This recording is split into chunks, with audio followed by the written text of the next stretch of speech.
নমস্কার। আজকে 12ই June 2022।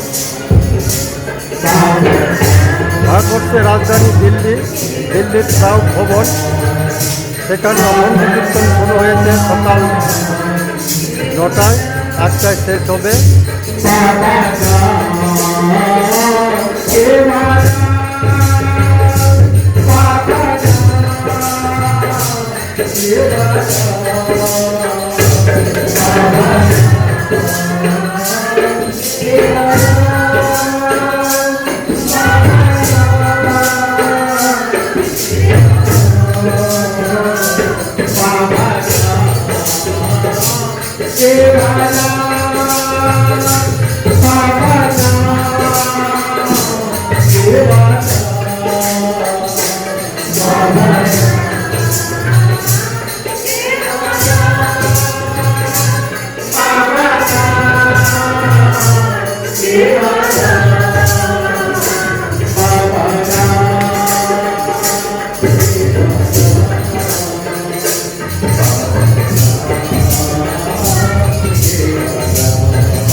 Renaissance artist and writers association Santiniketan এর পক্ষ থেকে আমরা গতকাল দিল্লি প্রাউড ভবনে এসে পৌঁছেছি। এখানে শান্তিনিকেতনের বিশিষ্ট অথর, বিশিষ্ট লেখক শ্রী তাপস কুমার সিনহা তার দশম গ্রন্থ গাইড ইয়োর থট, একটি ইংরেজি নোভেল, ইংরেজি উপন্যাস, সেই উপন্যাসের রিলিজ সেরিমনি, প্রকাশের অনুষ্ঠান আজকে এখানে অনুষ্ঠিত হবে। আজকে 12ই জুন 2022। এই অখণ্ড কীর্তনের শেষে সমবেত সাধনা, চরম নৃত্যের অধ্যায় করে আমাদের সেই বুক রিলিজ সেরিমনি এখানে অনুষ্ঠিত হতে চলেছে।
तारक ब्रह्म बाबा की, महासंभूति बाबा की, विश्व पिता बाबा की, महाकौल बाबा की, परम पिता बाबा की, तारक ब्रह्म बाबा की, भगवान श्री श्री आनंदमूर्ति जी की।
पिता बाबा की, परिज्य बाबा की, पिता बाबा की। चरण निर्देश जो दोनों समय नियमित रूप से साधना करते हैं, मृत्यु काल में परम पुरुष की भावना उनके मन में अवश्य ही जगेगी एवं निश्चित रूप से उनकी मुक्ति होगी ही। अतः प्रत्येक आत्मादि पर दोनों समय साधना करनी ही होगी। यही है परम पुरुष का निर्देश। संयम के बिना साधना नहीं हो सकती। अतः नियम का पालन करना भी परम पुरुष का ही निर्देश है। इस निर्देश की अवहेलना करने का अर्थ है कोटि कोटि वर्षों तक पशु जीवन के क्लेश में दग्ध होना। किसी भी मनुष्य को उस क्लेश में दग्ध होना नहीं पड़े तथा परम पुरुष की स्नेह में सभी आकर शाश्वती शांति लाभ करें। इसलिए सभी मनुष्यों को आनंद मार्ग के कल्याण पथ पर कार्य का चेष्टा करना है। प्रत्येक आनंद मार्ग का कर्तव्य है। दूसरों को सत्पथ का निर्देशन करना साधना का ही अंग है। श्री श्री जय जय जय।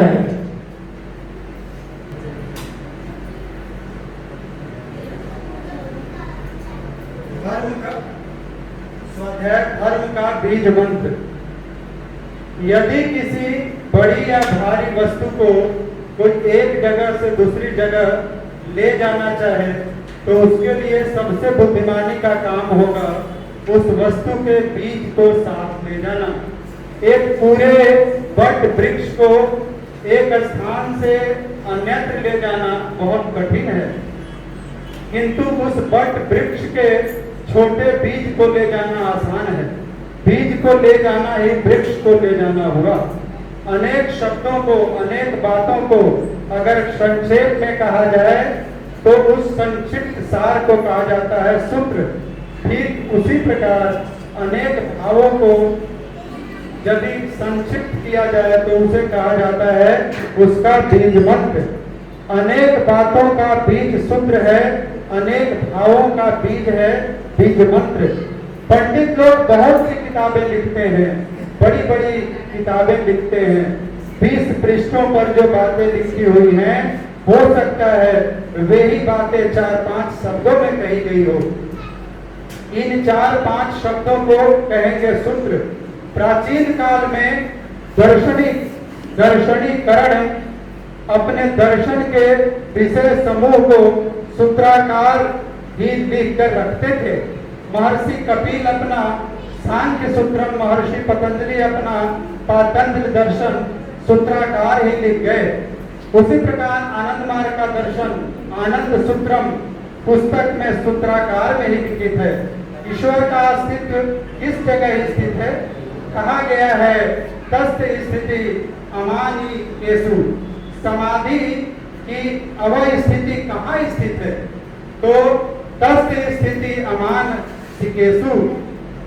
इस छोटी सी बात में जो कहा गया है उसकी व्याख्या करने पर हो सकता है 3-4 किताबें लिखनी पड़े।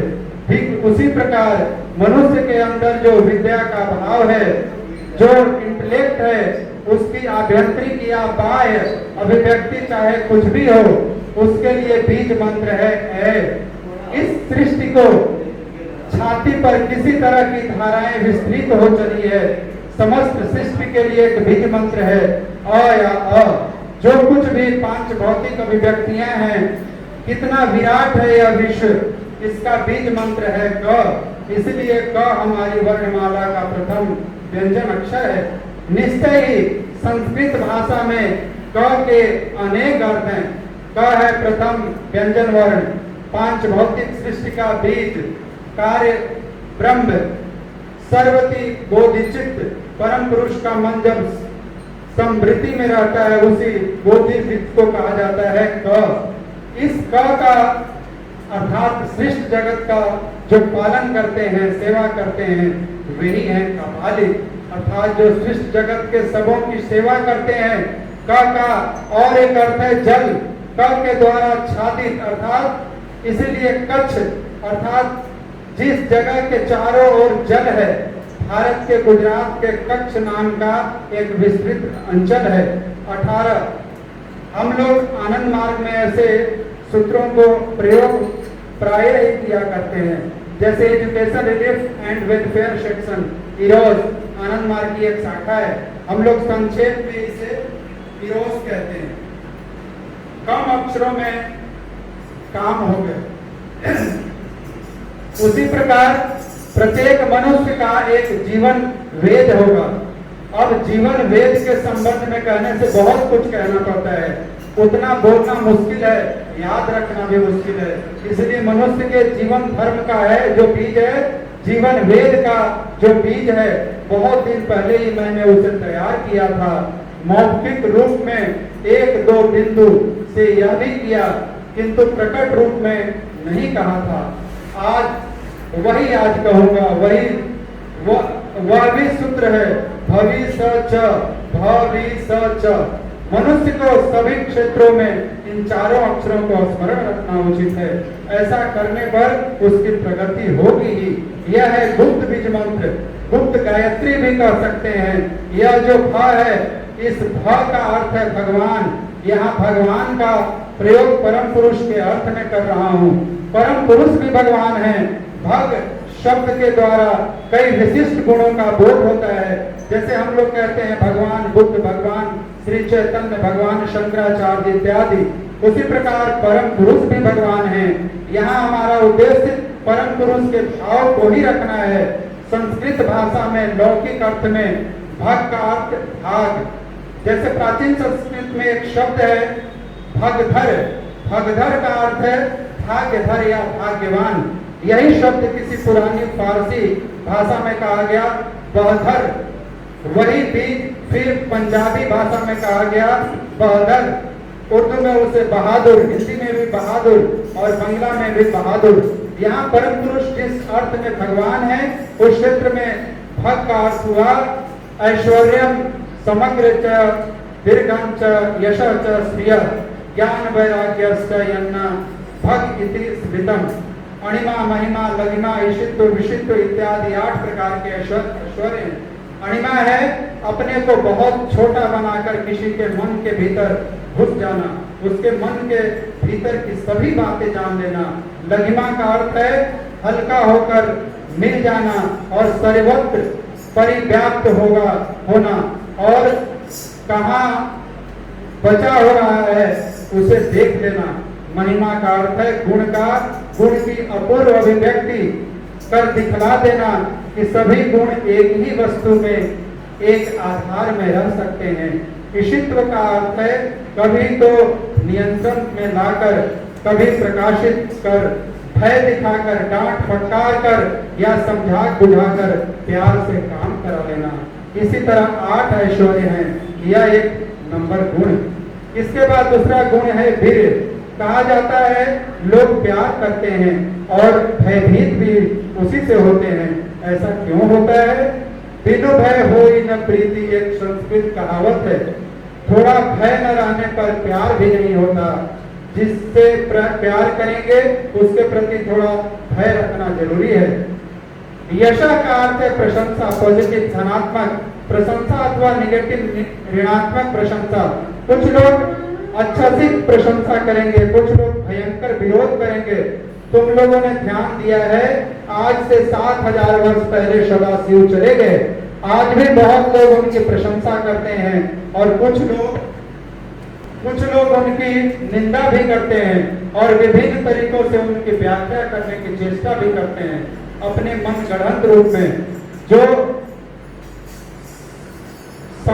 समझता है वह एक ढंग से करता है, जो नहीं समझता है वह दूसरे ढंग से करता है। वह भी एक तरह से यश का ही प्रचार करता है। चतुर्थ गुण है श्री। स्त्री का अर्थ है अच्छा सौंदर्य, आकर्षण। दिग दिगंत से सभी उनकी ओर दौड़ पड़ेंगे।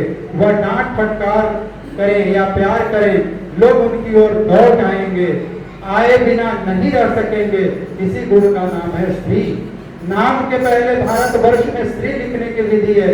स्त्री स र ई श हुआ रजोगुण, म्यूटेटिव प्रिंसिपल का प्रतीक। रजोगुण का अर्थ है राजसिकता, र है एनर्जी या कर्म तत्परता का प्रतीक। इसके स्त्रीलिंग में कृत प्रत्यय से ई युक्त होकर स्त्री शब्द निष्पन्न हुआ है। इस प्रकार श्री शब्द का व्युत्पत्तिगत अर्थ हुआ जिस वस्तु का या व्यक्ति में रजोगुणी वृत्ति है और एनर्जी या कर्म तत्परता या का प्रकाश है, वही है स्त्री। सभी स्त्री चाहते हैं, इसलिए नाम के पहले स्त्री लिखने का रिवाज है। पंचम गुण है ज्ञान, अर्थात वह सब कुछ जानता समझता है। षष्ठ गुण है वैराग्य, विराग प्लस व्यंजन वैराग्य। वैराग्य का अर्थ हुआ जो सब में है लेकिन जिसका मन किसी वस्तु के रंग से रंजित नहीं होता, किसी वस्तु के द्वारा वह प्रभावित नहीं होता, यही वैराग्य है। वैराग्य का अर्थ सब कुछ छोड़ छाड़ भाग जाना नहीं, अपितु किसी के द्वारा प्रभावित नहीं होना है। सभी ऐश्वर्य, वीर, यश, श्री, ज्ञान और वैराग्य, इन छह का मिलित नाम है भक्त। जिसे भक्त है वह हुआ भगवान। इसी अर्थ में भक्त प्लस मनु प्रत्यय जोड़कर भगवान शब्द निष्पन्न हुआ है। इसीलिए पहले भ अक्षर को भविष्य में रखा गया है, अर्थात प्रथम निर्देश है भ, अर्थात सभी काम के पहले परम पुरुष का स्मरण करना, तब काम करना। तुम लोगों ने साधना सीखा, शिक्षा के आरंभ में ही उसे सीख लिया है, इसमें गलती नहीं होनी चाहिए। कारण इसे लोग बहुधा भूल जाया करते हैं, जानते हैं, फिर भी जो भूल जाते हैं तो आप कह सकते हो भूलते नहीं है, भूले रह जाते हैं। पिता बाबा की नमस्कार।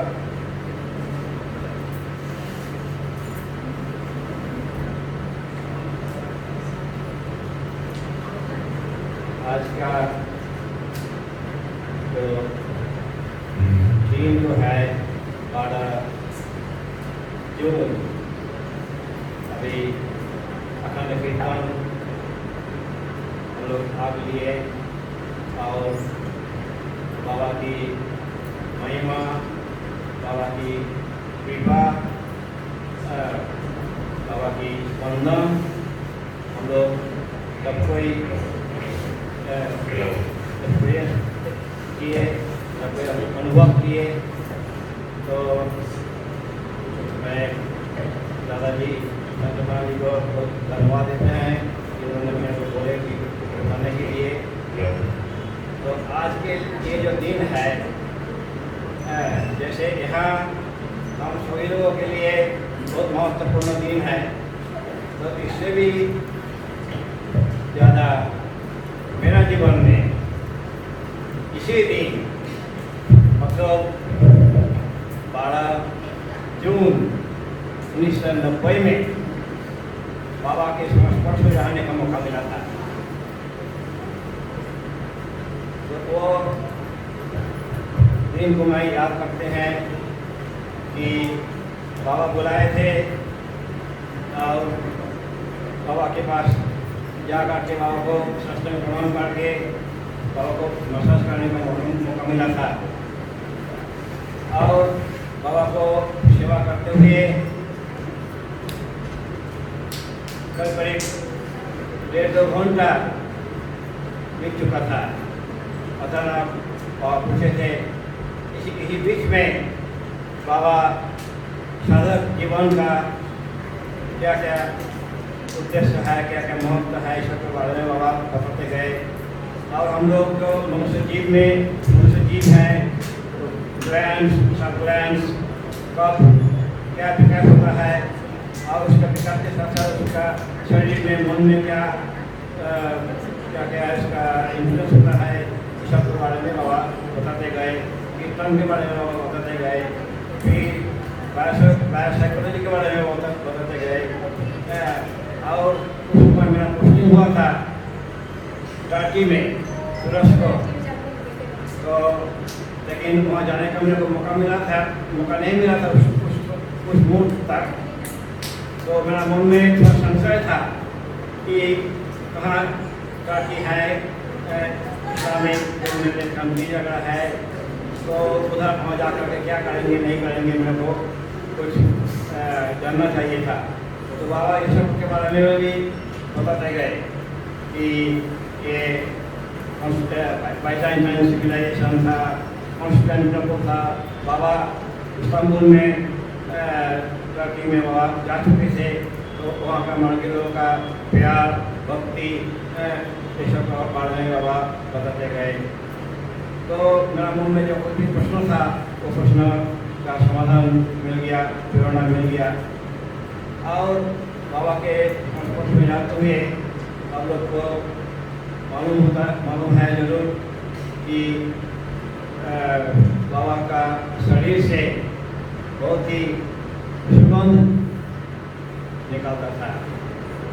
बाबा का शरीर बहुत ही मुलायम थे और बाबा का दबाते हुए मसाज करते हुए तो मेरे को बहुत ही सूक्ष्म अनुभूति हुआ। बाबा मेरे को पूछे कि अपना हाथ अपना शरीर में विभिन्न जगह पर रख करके तुम देखो कि क्या गंध आ रहा है। बाबा का शरीर का गंध, लेकिन बाबा अपना मेरा ही शरीर में विभिन्न जगह पर हाथ लगा करके पूछना शुरू किए कि क्या क्या गंध मिल रहा है। तो बाबा को मैं बताते गए कि कभी जस्मीन का या कोई चंदन का या तो नाइट्रोन का या लवेंडर का, तो नाम भी मालूम नहीं होता है। तो किसी तरह से बाबा को खुश करना है तो बाबा बोले कि ठीक है तुम बहुत लूटे हो, बहुत लूटे हो, तो अभी जाके साधना करो। तो जब बाहर में जब बाबा का शास्त्र भ्रमण करने का कोशिश किए, शास्त्र भ्रमण किए, तो बाबा ने बोले कि ऐसा मुलाकात शायद फिर कभी नहीं होगा। तो मैं आश्चर्य होगा कि ऐसे बाबा इसलिए बोल रहे थे। तो बाद में मेरे को मैं हिसाब करके देखे कि उसी दिन ही अंतिम दिन था बाबा के संस्पर्श में रहने का मौका मेरे को मिला था। तो बाबा बोले कि ऐसे दिन ऐसे पर्सनल मुलाकात पर्सनल आवाज़ नहीं मिल सकता है तो अगले दिन में, लेकिन साधना के द्वारा ध्यान में और सेवा का कर्म जगहों में और कभी कभी सपनों में मैं तुम्हारे पास आ जाऊँगा, तुमको मिल जाए, तुम मिल पाओगे। तो ये जो बाबा का संदेश था ये बहुत ही महत्वपूर्ण है। और बाबा जो वचन दिए थे वो बाबा वचन रखते हैं, पालन करते हैं। कभी कभी आ जाते हैं, कभी सुगंध के द्वारा साधना में कीर्तन में उनका अनुभूति होता है, कभी और दूसरे तरह से वो भक्त के हृदय में, आप लोगों के हृदय में भी बाबा आते हैं, पहुँचते हैं। तो इसलिए बाबा भक्त के हृदय में ही जाते हैं। बाबा भक्त के भगवान हैं, तो अभी भक्ति से ही उनका किनारा का थोड़ा सा अनुभूति लेने का मौका मिल सकता है। तो ऐसे जो उन्होंने हर मुख में हर साधक के मन में हृदय में बैठे हुए हैं। और ये कीर्तन जो है बहुत ही अच्छा है, बहुत ही महत्वपूर्ण है। कीर्तन के द्वारा आप उनको पुकार सकते हैं, उनके नजदीक में बुला सकते हैं और उनका हृदय में अपना स्थान को ले सकते हैं। तो कमरे से जब निकल के आए थे, आकर के जब साधना कर रहे थे, साधना कर रहे थे, तो तब उस दिन उस मुहूर्त में मेरे को फिर दूसरा एक दिन का याद हुआ कि यही दिन 12 जून 1979 में मेरे को कपालिक दीक्षा मिला था। ये जो अभी आज का जो स्वाध्याय में क का विश्लेषण करते हुए अभी में कक्षा किया गया कि क मतलब सृष्टि पालक जो पालन करते हैं वो है कपालिक। तो ये जो कपालिक साधना का मौका मेरे को मिला था इसी दिन 12 जून 1979। तो इसीलिए आप लोगों के संस्पर्श में रह करके ये दिन मेरे लिए बहुत ही महत्वपूर्ण है, बहुत ही गुरुत्वपूर्ण है। तो आपको सब लोगों को धन्यवाद। बाबा के चरण में रहिए, बाबा का आनंद लेते रहिए। धन्यवाद, नमस्कार।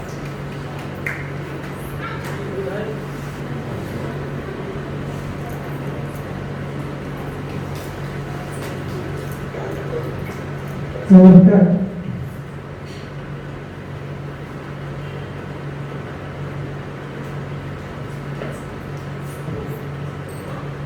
गुरु का मतलब किसी पे जो बांधे होता है वो मंत्र के बराबर है। कहा गया है ध्यान मूलम गुरु मूर्ति, मंत्र मूलम गुरु वाक्यम, पूजा मूलम गुरु पदम, मोक्ष मूलम गुरु की। बाबा का अंत की जो 8 साल बाबा ने पृथ्वी पर हम लोग के साथ बिताया, उस समय में बाबा ने हर दिन बाबा ने गाना देता था जो प्रवासी नाम से परिचित है। ये गाना जो है एक मंत्र के समान है। ये गाना में बाबा ने निराशा को हटा करके आशा का सुना है। प्रेरणा देते गए साधना जगत के लिए। बाबा का जैसे हम लोग का अभी मन में आ रहा था, बाबा के गाना में करिए जिनमें बाबा बोले ये जीवन में आप डाउन, कभी आपका अच्छा दिन जा रहा है, कभी बुरा दिन जा रहा है। ये जीवन का एक शैली है, ये ऐसे बराबर होता है। लेकिन अपना जब लक्ष्य है तो लक्ष्य को नहीं भूलना है, लक्ष्य को मन में रख करके आगे बढ़ना है। तो बांग्ला में हम बोल रहा हूँ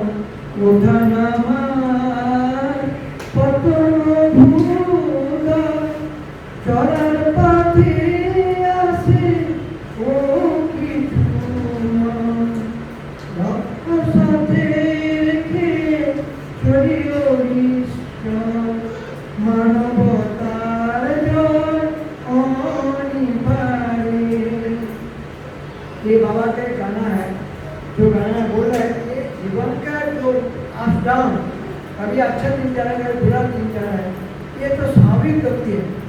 लेकिन परमात्मा को मन में रखना है, बाबा को मन में ध्यान में रखना है, तो मेरा जीत निश्चित है।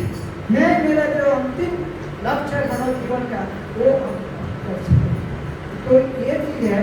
बाबा का जो गाना है हम सबको सीखना चाहिए, इससे हमको उत्साह मिलेगा और साथ साथ आध्यात्मिक जगत के लिए कल्याण होगा।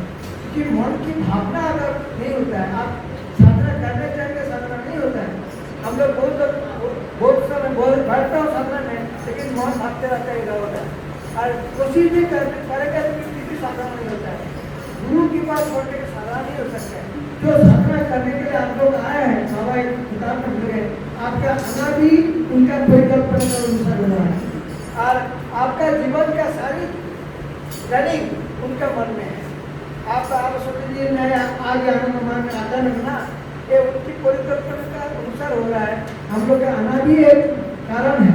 तो इसलिए गुरु को चरण पकड़ करके हमको आगे बढ़ना है और साथ साथ गुरु निर्देशित जो आदेश है, जो वाणी है, वो हमको पहुँच करके आगे बढ़ना है। मैं छोटा सा एक कहानी बोलूँगा कि बाबा थे अंतर्जन, बाबा थे सर्वज्ञ, बाबा सब कुछ जानते थे। मतलब आप क्या सोच रहे हैं, भाले बाबा फिजिकली है ही नहीं है, ये बात नहीं, लेकिन बाबा सब जानते हैं, सब कुछ समझता है। तो मैं एक छोटा सा कहानी बोल रहा हूँ। मैं आ रहा था एथेंस से, तो एथेंस से आने का समय मेरे मन में आ रहा था कि बाबा आजकल बहुत बिजी रहते हैं, बाबा को मिलने के लिए समय नहीं होता है। तो बाबा का पहले जब हम जाते थे बाबा चलने के साथ मिलता है। तो ये सोचा मन में थोड़ा दुख आया। तो बाद में आप मॉस्को में 2 दिन रुके। रुकने के बाद फिर जो आए रिपोर्टिंग में तो तुरंत हमको बुला लिए बाबा। तो मैं तो इस बीच में भूल गया कि हम क्या सोचे थे। तो बाबा बुला लिया थे। उस दिन हमको एक बाबा फ्री थे, हमको 2-3 घंटा बाबा समय दिए। हम बाबा का नमस्कार किया, बाबा से कहानी किए, बाबा से बातचीत करा। तो बाबा आखिर में बाबा बोले, अच्छा तुम क्या सोच रहे थे? क्या हमें सोच रहा था कि कोई गलत नहीं सोचे क्या? बाबा को थोड़ा दर्द है, सोच रहा था ये बाबा समय देते हैं। तब मेरे मन में आ गया था कि हाँ बाबा का एक आदमी याद हो रहा था, मैं रो रहा था। तो बाबा इसलिए आप क्या सोच रहे हैं ये तो उसे छिपा नहीं सकते। माया मोकले के भावे ठीक करे स्वामी जानो होगा देखो। मतलब ये परमात्मा का एक मुकुर है। मिरर में आप क्या देखते हैं, आईना में क्या देखते हैं, आप मुझे देखते हैं कि दुनिया का कौन क्या सोच रहा है, क्या चिंतन कर रहे हैं, ये सब कुछ परमात्मा मन में है। आप कोई चीज छिपा नहीं सकते। इसलिए उनकी चरण में समर्पण से आगे चलना है, उनको हाथ पकड़ के चलना है। ये जीवन का नीति होना चाहिए। हम मेरे से गलती भी हो गया वो उनसे छिपा नहीं सकते। वो तो मैं बाबा आपके प्रवचन पढ़ रहे थे तो बाबा बोले जो लड़का गलत भी क्या है, कुकर्म भी क्या है, कुछ भी करे वो मेरा लड़का है, मेरा लड़की है। मैं उनसे छूट कर मेरे से उनको अलग नहीं कर सकता। तो दुनिया में कोई भी ताकत ऐसे नहीं जो मेरा संतान को अलग कर सकता। ये बाबा का एक प्रवचन है। तो ये बात है, गुरु पर आस्था करके चले। बाबा हम लोग का साथ साथ है, रहेंगे, हमेशा रहेंगे। उनसे कोई छिपाने का कोई बात नहीं है। उनको चरण में समर्पण करके आगे बढ़ेंगे तो जरूर हम लोग आगे बढ़ जाएंगे और